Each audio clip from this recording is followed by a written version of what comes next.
লূত আলাইহিস সালামের জাতিকে, নাফরমান অবাধ্য জাতি, আল্লাহ তাআলা আযাব দিয়ে নিচের মাটি উপরে উঠাইয়া, উপরের মাটি নিচে, এমনে শুধু এটা এমনে ছিল, এমনি উল্টানি দিছে আর কি। নিচের মাটি উপরে নিয়ে আসছে, উপরের মাটি নিচে নিয়ে জীবন্ত দাফন করে দিছে। ফাজআলনা আলিয়াহা সাফিলাহা, উপরের মাটি নিচে নিছে, নিচের মাটি কোথায় আনছে? পুরা জাতিকে ধসায় দিছে। আম আমিনতুম মান ফিস সামাই আন ইউরসিলা আলাইকুম হাসিবা ফাসাতালামুনা কাইফা নাদির। আল্লাহ বলেন, আসমানে যেই আল্লাহ আছে, ওই আল্লাহর ব্যাপারে কেমনে নিজেরে নিরাপদ ভাবতেছো বান্দা? জানো কি বান্দা, আমি যদি চাই তাহলে উপর থেকে পাথরের বৃষ্টি বর্ষণ করে যদি ধ্বংস করে দেই, কে রক্ষা করবে? আল্লাহ পাথরের বৃষ্টি দিয়ে ধ্বংস করেছেন কিনা কাউকে? পাথর দিয়ে কাউকে ধ্বংস করছেন? উপর থেকে পাথর ফেলে দুইটা জাতিকে। এক নাম্বার, আব্রাহা তার হাতি বাহিনীকে আল্লাহ তাআলা ওই পাখির তায়রান আবাবিল, পাখি দিয়ে, এই পাখির প্রত্যেকের মাথা বরাবর দুইটা দুইটা করে ছোট ছোট পাথর ফেলছে। এই পাথর দিয়ে আল্লাহ তাআলা বলেন, তারমিহিম বিহিজারাতিম মিন সিজ্জিল, পাথরের এক ফেলছে পাথর, ছোট্ট ছোট্ট পাথরের কণা। এতেই একটা গরু, আল্লাহ উদাহরণ দিছে, ঘাস চাবাইয়া, গরু যে ঘাস চাবায়, চাবাইতে চাবাইতে চাবাইতে চাবাইতে চাবাইতে যখন একেবারে ভুসি বানায় ফেলে, এটারে একদম ভুসি বানায় ফেলে, তখন যে মুখের থেকে ফেলে দেয় যেটা, আল্লাহ বলেন ওই বেঈমানগুলোকে এই ছোট্ট ছোট্ট পাথরের আঘাতে এমন ভুসির মতো বানায় ফেলছে। ফাজআলাহুম কাআসফিম মাকুল, এটার অর্থ এটা। দুই নাম্বার, ওই কওমে লূত, এই যাদেরকে আল্লাহ প্রথম উল্টাইয়া দাফন করে দিছে নিচে, আর উপরে ওয়া আমতারনা আলাইহিম হিজারাতাম মিন সিজ্জিল, আমি আল্লাহ তাদের উপরে পাথরের বৃষ্টি বর্ষণ করে তাদেরকে ওই জায়গাটা, পুরা গোষ্ঠীটা, পুরা অঞ্চলটা সাগর বানায় ফেলছে। এটা আজও আছে জর্ডান। এই জর্ডানে, আরবের একটি দেশ, এই জর্ডানে ওই জায়গা এখনো আছে, ডেড সি বলে, মৃত সাগর, যেখানে আজ পর্যন্ত পৃথিবীর ছোট্ট কোনো পোকা এক সেকেন্ডের জন্য বাঁচে না, যেখানে কোনো উদ্ভিদ, যেখানে কোনো লতা, গাছের পাতা লতাও জীবিত থাকে না। ওই ওই অভিশপ্ত জাতির এলাকাটা। কি মনে করছেন? হ্যাঁ, আল্লাহ আমাদেরকে বুঝ দান করেন। ভাই আমার, বন্ধু আমার, দোস্ত আমার, সাথী আমার, আব্বা আমার, আর যদি কোনোদিন দেখা না হয়, একদিনই আসলাম, নিজের কদর করে। প্রত্যেকেই আলাদা। বাবা আপনি আলাদা, আপনাকে নিয়ে কিছুক্ষণ ভাবে। ছেলে তুমি আব্বা, তোমাকে নিয়ে কিছুক্ষণ ভাবে। কেউ আগে মরে যাবে, কেউ পরে মরে যাবে, কিন্তু পৃথক পৃথক মৃত্যু হবে, ভিন্ন ভিন্ন কবর। হাসরের ময়দানে ভিন্ন ভিন্ন একজন একজন আল্লাহর কাছে দাঁড়াইতে হবে। অকুল্লুহুম আতিহি ইয়াউমাল কিয়ামাতি ফারদা, আল্লাহ বলেন ফারদান, সকলেই আল্লাহর সামনে কিয়ামতের দিন আসতে হবে। ফারদান আই ওয়াহিদান, একজন একজন। আল্লাহ সংসারের কারণে পারি নাই, আল্লাহ এ কথা বললে ছাড়বে না। জিফুতের কারণে পারি নাই, এ কথা বললে খোদার কসম আল্লাহ ছাড়বে না, কেউ আল্লাহ ছাড়বে না। বিবি বাচ্চার কারণে পারি নাই, না রে আব্বা, এটি আমারে কইলে হয়তো আমার একটা বুঝ দিলে না রে। দুনিয়ার মানুষ একজন আরেকজন, ও কইও না, ও সংসারের ঝামেলা, ও কি করবো, এসব ফাঁক না আলাপ, এগুলো দুনিয়াত করা যায় একজন আরেকজন। এসব বেহুদা কথা মালিকের সামনে বলতে পারবেন? কথা বলেন না তো। কি কারণে সুদ নিলেন? কার জন্য কিস্তি নিলেন? কার জন্য? নিজের আখিরাত বরবাদ করে জিফুতের জন্য সুদ নিলেন কেন? কিস্তি নিলেন কেন? বলেন না। ওজনে কম দিলেন কেন? হারাম খাইলেন কেন? আল্লাহ নবী সাল্লাল্লাহু আলাইহি ওয়াসাল্লাম বলেছেন, যেই দেহ হারাম দ্বারা বেড়ে ওঠে, ওই দেহ কখনোই জান্নাতে প্রবেশ করবে না। তাহলে আপনার হারামের টাকা তো শুধু আপনি খান নাই, এই পুরা ফ্যামিলিকে তো এই হারামের টাকা দিয়ে বড় করছেন, তো ও জান্নাতে যাবে কেমনে? আপনি তো নাফরমান, নিজেও শেষ হইলেন, ফ্যামিলিটাও শেষ করে দিলেন। বুঝেন নাই আমার কথা? লা ইয়াদখুলুল জান্নাতা জাসাদুন গুযিয়া বিল হারাম, তো হাদিস। নবী সাল্লাল্লাহু আলাইহি সাল্লাম বলছেন, যেই দেহ হারাম দিয়ে বেড়ে ওঠে ওই দেহ জান্নাতে যাবে না। তাহলে আমনে হারাম খাইলে, উপার্জন করলে, আপনার জিফুত ওই হারামের টাকা থেকে খায় নাই, তো আপনি তো ওদের জান্নাতও বরবাদ করে দিলেন। নবী সাল্লাল্লাহু আলাইহি সাল্লাম বলছেন, কাবা শরীফের গিলাফ ধরে, কাবার গিলাফ একেবারে কাবা শরীফের দরজা বরাবর, যেখানে নিশ্চিত দোয়া কবুল হয়, ওইখানেও যদি কোনো হারামখোর, হারাম উপার্জনকারী, খোদার কসম নবী বলছে, ওইটা ধরেও যদি দোয়া করে, আল্লাহর নবী বলছে তার দোয়া কবুল হবে না, হবে না, হবে না, দৈন্তান নাই কান না, হবে না। এটা বিশুদ্ধ হাদিস, তার দোয়া কবুল হবে না। আপনাকে হারাম ছাড়তে হবে, দোয়া কবুল করার জন্য নিয়ম হলো আগে গুনাহ ছাড়তে হবে, তওবা করতে হবে। ওই যে আমরা বলি না, আপনারা সবসময় ওয়াজে শোনেন না, যে শবে বরাত ওই দিন হুজুররা বলে এই রাত্রেও অনেক নাফরমানের গুনাহ মাফ হয় না, দোয়া কবুল হয় না। এ কথা শুনছেননি কোনোদিন? তো হের দোয়া কবুল হবে কেমনে? তাহলে কবুল হওয়ার নিয়ম হইল তাকে ওই গুনাহটা শতভাগ নিষ্ঠার সাথে ছেড়ে দিতে হবে, ছেড়ে দিয়ে বলতে হবে, আল্লাহ আমি জেনে বুঝে আপনার সাথে ওয়াদা করছি মালিক, আমি আর মিথ্যা বলবো না, আমি তওবা করলাম, আমি আর জিনা করব না, আমি আর সুদ নেব না, আমি আর কিস্তি নেব না, আমি আর হারাম নেব না, আমি আর নারী দেখব না, আমি আর জিনা করব না, আমি আর বেবিচার করব না, আমি আর মদ পান করব না, আমি আর জুয়া খেলব না, আমি আর টাকনুর নিচে কাপড় পরব না, আমি মার নাফরমানি করব না, আমি বাবার কষ্ট দেব না। এরকম এটা ওয়াদা করে দিল থেকে, কারণ আল্লাহর সামনে তো দিল আড়াল করার সুযোগ নাই। তাহলে আপনি দিল থেকে বলতেছেন না, মুখে মুখে বলতেছেন না, জিলাফির লেগে কইতে আছেন না, বিরানির ফোটলার লেগে মুনাজাত ধরছেন, এটা আল্লাহ বোঝে না? কথা বলে না, আল্লাহ বুঝে না? তো আপনি কার লগে মস্কারি করেন? হ্যাঁ, কার লগে ডোলে? হুজুরের লগে এরম ডোলে, আস্তাগফিরুল্লাহ রাব্বি, লরে কান্দে, বাইর হইয়েই বিড়ি ধরা। কি আস্তাগফিরুল্লাহ কইছেন? বাটফার, কিসের আস্তাগফিরুল্লাহ? মিথ্যুক, মিথ্যাবাদী নয় লোকটা। আপনি নাই মাত্র আস্তাগফিরুল্লাহ কইলেন, আল্লাহ আমি মাফ চাইতেছি গুনাহ থেকে, কই মাফ চাইলেন? আপনি নাই মাত্র আসরের পরে মুনাজাত ধরলেন হুজুরের সাথে, আল্লাহ মাফ চাইতেছি, তওবা করতেছি, মাফ করে দিয়ে। আপনি যে বাইর হইয়াই সাদওয়ানে বললেন টেলিভিশনের সামনে, এটা তওবা হইল না মস্কারি করলেন? একটি কথা বলার পরে মানুষ কি 1 ঘন্টাও এটার উপরে থাকে না? কথা বলেন না কেন?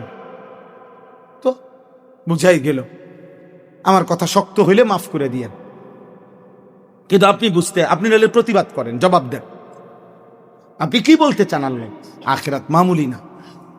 ওয়া ইন্নী লাগাফফারুন, শুনেন, লিমান তাবা ওয়া আমানা ওয়া আমিলা সালিহান সুম্মা ইহতাদা।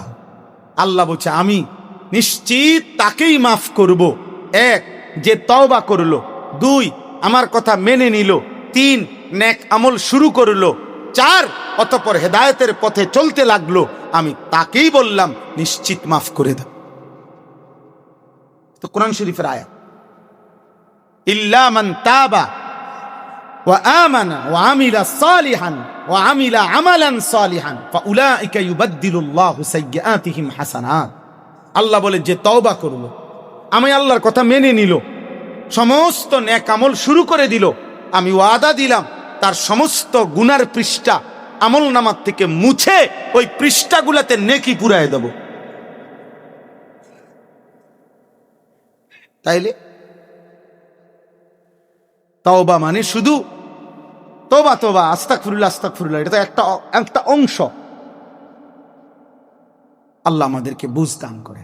অতএব আল্লাহকে ভয় করে, আল্লাহকে ভয় করেন, আখিরাতকে ভয় করেন, জাহান্নামকে ভয় করেন, কবরের আযাবকে ভয় করেন। বুঝতে চেষ্টা না করিলেও এটা হবে রে আব্বা। আমি যদি বলি আমি বুঝি নাই, তবুও মৃত্যু হবে। আমি যদি বলি হুজুর আমি আসলে খেয়াল করি নাই, তবুও মরে যাবে। আপনি যদি বলেন হুজুর বিষয়টা এত সিরিয়াসলি, আমি এটা আসলে বুঝা সারি নাই, এই হাজার এতুম যত কাহিনী বলেন আপনি, আমি মরেই যাবেন। মস্কারি করলে হইতো, বুঝি নাই বলে ফাজলামি করলে হইতো, আমি আর আমনে মিললে গেলে হইতো না।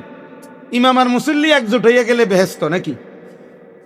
কথা বলে না তো। আপনি আমার টাকা 500 দিয়া বলছেন হুজুর বোঝেন তো অনকি আর সেই যুগ আসেনি আগের মতো। হ্যাঁ বোঝেন তো দেশের যেই অবস্থা, বর্তমান সময়ের যেই অবস্থা, খেয়াল রাখেন হুজুর বলিয়েন হেদিকে কিছু, মানে হুজুরে 500 টাকা দিয়ে বলে দায়িত্ব দিয়ে দিচ্ছে যে আখেরাতের এগুলো আপনি বলে রাখেন আমার ব্যাপার, আমি তো সিটারি করেই যামু। হ্যাঁ আমার সুদ কিস্তি বাটপারি 2 নম্বরই এগুলো তো আমি করেই যাব, আপনি একটু টাকাটা দিয়ে রাখলাম খেয়াল রেখে। বাহ, ইমাম সাহেবের আব্বার সম্পত্তি আরই ব্যস্ত, ইমাম সাহেব টেন্ডার নিচে ব্যস্ত। হ্যাঁ ইমাম সাহেব হিসাব দিতে হবে না, কথা বলেন না। ইমাম সাহেব হিসাব দিতে হবে, বক্তা সাহেব হিসাব দিতে হবে, পীর সাহেব হিসাব দিতে হবে না, হবে না তো। তো হাসরের ময়দান তো আমারও বিচারের ময়দান, আপনারও তো বিচারের ময়দান। আমিও তো দৌড়ের উপরে, আপনিও তো দৌড়ের উপরে। হ্যাঁ 1.25 লাখ আম্বিয়া, 1.25 লক্ষ আম্বিয়া যেখানে বলবে ইয়া রব্বি নফসি নফসি, আপনি কে? এক মদিনার বন্ধু ছাড়া, এক দোস্ত ছাড়া, মালিকের একজন হাবিব তিনি ছাড়া, আর সব যেখানে বলবে ইয়া রব্বি নফসি নফসি, আয় আল্লাহ আমাকে বাঁচান, আমাকে বাঁচান, আমাকে বাঁচান। ওয়ালা তুখজিনি ইয়াওমা ইউবাসুন, কোরআন শরীফের আয়াত। ইব্রাহিম আলাইহিস সালামের দোয়া এটা, ইব্রাহিম নবী আল্লাহর কাছে দোয়া করছেন, ওয়ালা তুখজিনি ইয়াওমা ইউবাসুন, আল্লাহ যেদিন কবর থেকে হাসরের ময়দানে উঠাবেন সেদিন আমি ইব্রাহিমকে বেইজ্জতি কইরেন না। ওয়ালা তুখজিনি ইয়াওমা ইউবাসুন ইয়াওমা লা ইয়ানফাউ মালুন ওয়ালা বানুন। ইব্রাহিম নবী বলেন আল্লাহ আমি জানি সেদিন কোনো মাল কিংবা সন্তান কোনো উপকারে আসবে না। আপনি আমারে বলছেন আমি আপনার খলিল, তবু আমার ভয় হয়, আমারে বেইজ্জতি কইরেন না। ইব্রাহিম নবীর দোয়া এটা কোরআনে। ইউসুফ আলাইহিস সালাম দোয়া করছেন তাওয়াফানি মুসলিমান ওয়া আলহিকনি বিস-সালিহিন। ইউসুফ নবী দোয়া করে বলেছেন আল্লাহ আপনি আমারে ইসলামের উপরে, আপনার আনুগত্যের উপরে মওত দিয়েন, আর হাসরের ময়দানে আপনার নেক বান্দাদের সঙ্গী করে দিয়েন, আমারে একা ফেলে দিয়েন না, আমারে ভিন্ন কোন এই মানুষই তো না। বাদ দাও, কিতা করতে চাই জিগাও, বিদেশ যাইব নি জিগাও, নাই তো কোনো কাম টাম করবো নি, যা কয় টাকা লাগবে নিতে কও, আজারিতে কও, তার মতো তারা চলতে কও। সরাই দাও তারে। যদি মা এ কথা বলে ফেলে, বাপ এ কথা বলে, পরে আগলায় রাখবে কে? পরে আল্লাহ চিনাবে কে? পরে আখেরাত চিনাবে কে? এই জন্য এই 2 জিনিস, 1 নাম্বার হলো শতভাগ প্রতিনিয়ত আল্লাহর কথা মনোযোগ দিয়ে শুনবেন। বলেন ইনশাআল্লাহ, বলেন ইনশাআল্লাহ। আপনার ঘুম আসে জুম্মার বয়ানের দিন, আপনি আগে ঘুমাই নিবেন, আপনার এই বদভ্যাস আপনি চেঞ্জ করবেন। আপনি বুড়া মানুষ এই কারণে ঘুম আসে, বুড়া মানুষ দি শনিবার রবিবার সোমবার মঙ্গলবার বুধবার বৃহস্পতিবার এই 6 দিন 12:30 ফোনে 1টা বাজে আপনি জুড়াননি তো আজকে জুড়েন কেন? কথা বুঝেন না আপনি? যে হুজুর আমারে আপনি বিশ্বাস করেন 10 জনের জিগান, প্রত্যেক দিন আমি এই টাইমে আমি জুড়াই, এটা 1টা বাজে আমার জুড়ানির টাইম। মা কথা বলে না, কই আপনি তো অন্য কোনো দিন ঘুমান না, তা আজকে জুম্মার বয়ানের দিন ঘুমান কেন? মূলত কারণ আপনার দিলের মধ্যে হইলো ইডি আমরা লাগতো না। আল্লাহর রহমতে আমার 2 ফুট বিদেশ। হ্যাঁ বুঝেন না, দুয়ারের কাম শেষ, সংসার গুছাইয়ে ফেলছে, জি ফুট টাকা পয়সা রোজগার করে মেয়ে বিয়ে দিয়ে ফেলছে, আর কি তা ওনার টেনশন কোনো রকম বাকি হায়াত পার করন, এই আর কি, কোনো কাজ তো নাই। এটা আখিরাত নাই? কবরের প্রস্তুতি হয়ে গেছে আপনার? আখিরাতের প্রস্তুতি হয়ে গেছে? হ্যাঁ, হাসরের মাঠের প্রস্তুতি হয়ে গেছে? অথচ কোরআনুল কারীমের মধ্যে আল্লাহ তাআলা বলেন, বান্দা আখিরাতের একদিন, হাসরের ময়দানের একদিন 50,000 বছর। ফি ইয়াউমিন কানা মিকদারুহু 50,000 সানা। একদিন রব্বুল আলামিন বলেন 50,000 বছর। ফাসবির সাবরান জামিলা। আল্লাহ বলে, বন্ধু যে যত ঠাট্টা ভৎসনা তিরস্কার করুক আখিরাত নিয়ে, আপনি সবর করেন। ইন্নাহুম ইয়ারাউনাহু বাঈদা ওয়া নারাহু করিবা। প্রতিটা নাফরমান মনে করে আখিরাত অনেক দূরে, আমি আল্লাহ তো দেখি মৃত্যু, কবর, আখিরাত একদম কাছে। যে মরলো তার আখিরাত তো শুরুই হয়ে গেল, সে তো আর কোনোদিন ফিরবে না। ফিরবে কি? বলে না। আমার মৃত্যুর পরে যদি পৃথিবী আরো 1 কোটি বছরও থাকে, আমার কি লাভ? আমার মৃত্যুর পরে মানুষ যদি সব চন্দ্রের মধ্যে মঙ্গল গ্রহেও পৌঁছে যায়, পৃথিবীর উন্নতি হয়ে যদি সবার বাড়ি 200 তালাও হয়, আমার কি লাভ? আমি তো আর নাই, আমি তো আর ফিরবো না। ফিরবো? তাহলে আমার কিয়ামত তো শুরু হয়ে গেল। ইন্নাহুম ইয়ারাউনাহু বাঈদা ওয়া নারাহু করিবা। আল্লাহ বলেন, আমি তো দেখি কাছে। ওই যে কবর দেখা যায়, চারিদিকে মৃত্যু দেখা যায়, প্রতিদিনই তো মৃত্যু হচ্ছে, প্রতিদিনই তো জানাজা হচ্ছে কিনা? ইয়াউমা তাকুনুস সামাউ কাল মুহল ওয়া তাকুনুল জিবালু কাল ইহন। আল্লাহ বলেন, সত্যি সত্যি ইসরাফিল যেদিন ফু দিবে, 7 আসমান গলিত তামা আগুনের মধ্যে গলাইলে যেমনে গলে গলে পড়ে, মোমবাতি যেমনে গলে গলে পড়ে, 7 আসমান এমন গলিত তামার মতো গলে গলে পড়বে। অতাকুনুল জিবালু কাল ইহন। পাহাড়গুলো সব তুলার মতো উঠতে থাকবে। ওয়ালা ইয়াসআলু হামিমুন হামিমা ইউবাসসিরুনাহুম। আল্লাহ বলে, দুনিয়ার সবচেয়ে ঘনিষ্ঠ আপন বন্ধু হাসরের ময়দানে একজন আরেকজনকে সামনাসামনি দেখেও কেউ কাউকে কিছুই জিজ্ঞেস করবে না। ইয়াওয়াদ্দুল মুজরিমু লাউ ইয়াফতাদি মিন আযাবি ইয়াউমিইদিন বিবানি। আল্লাহ তাআলা বলেন, জাহান্নামী নাফরমান পাপী জাহান্নামের দিকে এক নজর তাকাইয়া জাহান্নামের ধাউ ধাউ আগুন দেখেই নাফরমান একটা চিৎকার দিয়া আল্লাহকে বলবে, আল্লাহ ওই আগুনের মধ্যে আমার ছেলে মেয়েগুলোরে দিয়ে দেন, আমারে বাঁচায়া দেন। ওয়া সাহিবাতিহি ওয়া আখি। আল্লাহ আমার স্ত্রীকে জাহান্নামে দিয়ে দেন, আমারে বাঁচায়া দেন। ও আখিহি, আমার ভাই বোনদেরকে জাহান্নামে দিয়ে দেন, আমাকে বাঁচিয়ে দেন। ওয়ামান ফিল ওয়া ফাসিলাতিহি আল্লাতী তুউবি। আল্লাহ আমার মহল্লাবাসী সকলকে জাহান্নামে দিয়ে দেন, আমাকে বাঁচিয়ে দেন।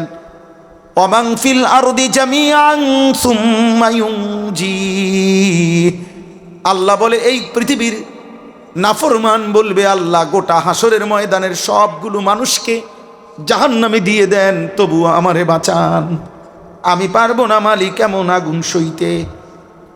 আল্লাহ বলেন, কাল্লা, না নাফরমান কখনোই হবে না, আমি ছাড়বো না বান্দা।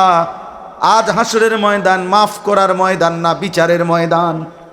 দুনিয়ায় আমি মাফ করতে চাইছিলাম, কত লক্ষবার কত আলেম, কত ইমাম, কত হুজুর, কত ওয়াইজ, কত বক্তা, কত পীর, কত বুজুর্গরে দিয়া শুনাইছিলাম, কত লক্ষবার বলেছি বান্দা মাফ চাও, মাফ করে দেব। আমি তো শুনাইছিলাম, বান্দা বলেছিলাম, সেদিন দুনিয়ায় মাফ করতে চেয়েছিলাম, আজ মাফ করব না, আজ বিচার করব। বিচার, আজ বিচারে যদি জাহান্নামের ফয়সালা হয়, ইন্নাহা লাগা, ধাউ ধাউ লেলিহান, আগুনের এই শিখার মধ্যে তোমাকে ফেলে দেওয়া হবে। নাজ্জাতাল লিশাওয়া, 1 সেকেন্ডে জাহান্নামের আগুন সারা দেহের চামড়া খসে ফেলবে। এজন্য নওজোয়ান খামখেয়ালি করো না, বাদবুরি করো, মোবাইল টিপো আর মাতবুরি। পাগল, এত মাতাল, একটা সামান্য মোবাইল টিপে নারী দেখে, নর্তকী দেখে, কার মেডি, কার জি, কার মা, কার ফুট, কোন একার কোন অসভ্য নারী, জিন্দিগি নাই যাদের, চরিত্র নাই যাদের। তুই বেটা তাকে দেখো, মুসলমানের ঘরে জন্ম নিয়া, তোর মা তোকে এই জন্য দুধ পান করাইছে বেটা। এই না ফরমান বেটা, তোর মায়ের 2 বৎসরের দুধের বদলা দিলি এই মোবাইলে নর্তকী দেখা? এটা মায়ের দুধের বিনিময়? 9 মাস মা গর্ভে ধারণ করেছেন এই অস্থির ছবি দেখার জন্য?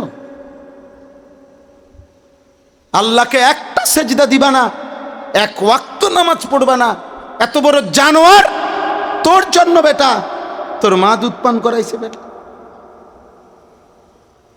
বলে না, বলো না নাফরমান, জবাব দাও ভাইয়া।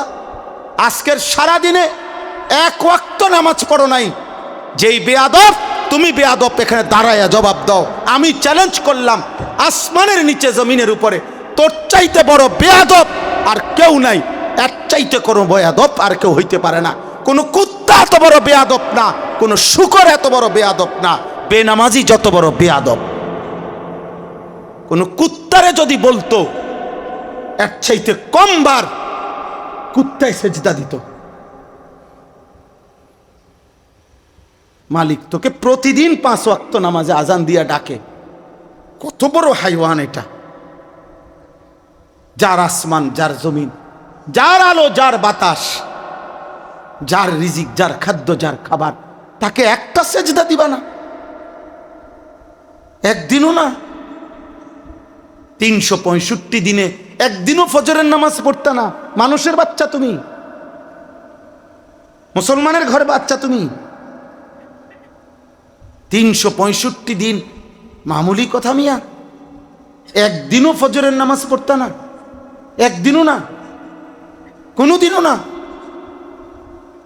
ছি ছি ছি, থু তো তোর কপালে বেটা, থু তোর কপাল, থু তো মারলাম তোর কপালে, তোর কপালে থুতু।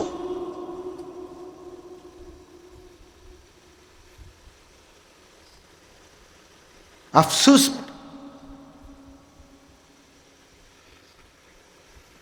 বলে দিবেন মাহফিরওয়ালা করে যে এরম ডাকাইতা হুজুর হাত দাওয়াত দিও না, হুজুর তো হুজুর না, আজরাইল।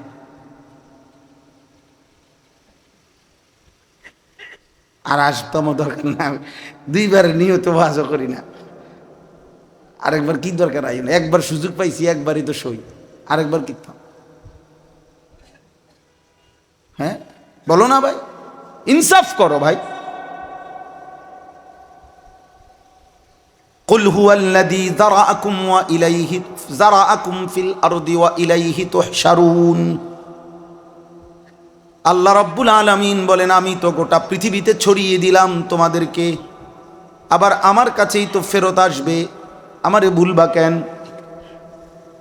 কুল আরাআইতুম ইন আসবাহা মাউকুম গাওরান ফামান ইয়াতিকুম বিমাইন মাঈন।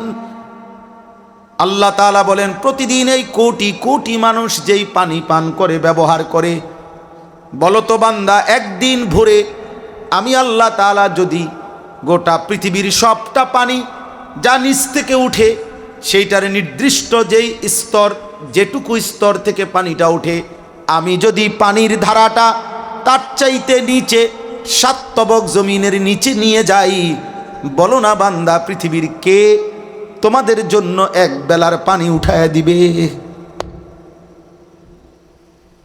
কোনো ভোরে যদি দেখো কোনো কলে পানি আসে না, কোনো মোটরে পানি ওঠে না, কোনো পুকুরে পানি নাই, কোনো সাগরে নদীতে কোথাও পানি নাই। কুল আরাআইতুম ইন আসবাহা মাউকুম গাওরান ফামান ইয়াতিকুম বিমাইন মাঈন। কে এনে দিবে বলো না বান্দা? তেল তো আছে, শুধু ঠিক মতো সরবরাহ হচ্ছে না দেখেই দেশ ওঠে আর নামে, সারা পৃথিবী কাঁপে, সারা পৃথিবী। তেল নাই এটা ঘোষণা হয় নাই, সারা পৃথিবীর থেকে তেল শূন্য হয়ে গেছে এটা না, তেল আছে সব, শুধু ঠিক মতো কি হইতেছে না, সরবরাহ হইতেছে না, আসা যাওয়ার ক্ষেত্রে একটু অসুবিধা হইতেছে, এতটুকুই শুধু, আর কিছু না। এরপরে যদি পৃথিবীর এই অবস্থা হয় আব্বা, গোটা পৃথিবী লন্ডভন্ড হয়ে গেছে, গোটা পৃথিবী। আল্লাহ তাআলা বলেন, কল্পনা করো তো বান্দা, এক সপ্তাহ গ্যাস, বিদ্যুৎ, তেল, পানি বন্ধ করে দেই। তো কোরআন শরীফের আয়াত, এই সূরার আয়াত। আমি যদি পানির একটা নির্দিষ্ট লেয়ার আছে, বোঝেন নাই কথাটা, আমি যদি একদম ভূগর্ভস্থ নিচে নিয়ে যাই, কে উঠাবে পানি? প্রত্যেক পৃথিবীর সর্বাধুনিক প্রযুক্তির মেশিনটাও মাটির নিচে নির্দিষ্ট একটি স্তর পর্যন্ত যাইতে পারে, এরপরে আর যাইতে পারে না। বোঝেন নাই? যে কোনো মেশিন দিয়ে ইচ্ছা করলেই 7 তবক জমিনের নিচ পর্যন্ত মেশিন এটা যাইবে গা, এটা কোনো এমন না। একটি কি আছে, স্তর আছে, এরপরে আর কি ঘটবে না। ডিনামাইট ফুটাইলো সর্বাধুনিক কোনো কিছু দিয়েই আর মাটিটা নিচের দিকে যাবে না। আল্লাহ বলে, ওইটার নিচে যদি পানিটা নিয়ে যাই আমি, তো উঠাই দিবে কে?